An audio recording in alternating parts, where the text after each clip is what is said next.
This next question starts with you, Commissioner Sparks, and we're going to turn now to issues on the Gulf Coast, my home. Alabama's Gulf Coast, as you know, has been suffering both an economic and an environmental challenge, a disaster, some would say, with the BP oil spill. First of all, do you favor a state lawsuit to hold BP accountable? And second of all, what is the state's role? What should the state do to help the Gulf Coast recover?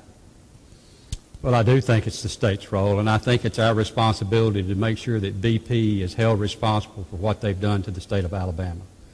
I don't believe BP has been honest with the citizens of this state. And if it takes a lawsuit to make sure that that happens, then I would support it.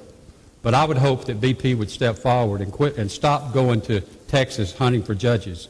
I think it's time that we make BP pay for what they've done to this state. I'm the one who said we ought to take caps off of BP.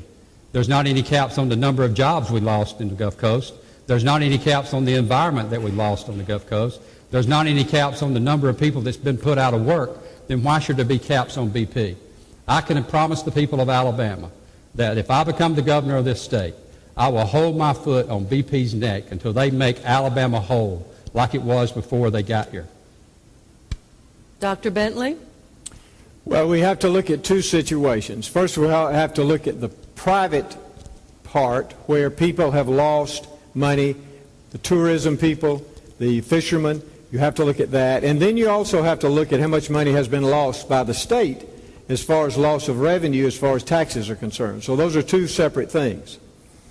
Really what the lawsuit most recently has been about is what the state has lost, not what individuals have lost. I personally have met with Feinberg, just like I think the Commissioner has also. And I'm not too sure. You're talking about the claims czar. The claims czar, yes. Feinberg. The claims are. And I'm not too sure I agree with exactly what he says. In fact, I told him that I did not agree with the plans that he has for individual claims that are supposedly being settled right now. Now, I think that we have to make sure that BP pays for everything that they have lost. I mean, that we have lost because of this oil spill. Now, not only as far as individuals are concerned, but also as far as the state is concerned. I do believe over the next 2 to 3 weeks, we're going to hear a significant settlement that's going to be brought forth by the federal government that deals with offshore leases and things like this. We're going to have some significant money that's available.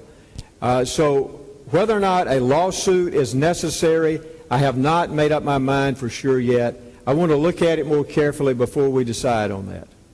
Thank you. Commissioner Sparks, 1 minute for rebuttal. But I just believe that we need to be relentless. We've dealt with natural disasters on the Gulf Coast, whether it be Hurricane Katrina or Ivan. This was not a natural disaster. This was a BP disaster. And there's people on the Gulf Coast that are suffering.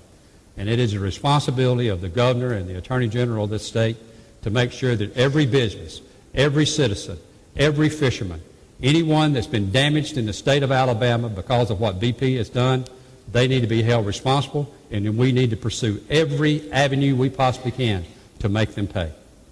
Thank you. Response, 1 minute. BP does need to be held responsible, and we need to make sure that they pay.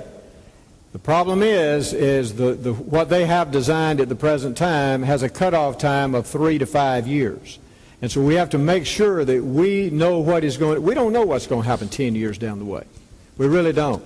So we have two things that we're looking at. We're looking at individual claims and we're looking at governmental claims. Now, governmental claims are a little different because we need that money right now. If we tie that up in court, we may not get that money for 10 years. And I can tell you our budgets need it next year.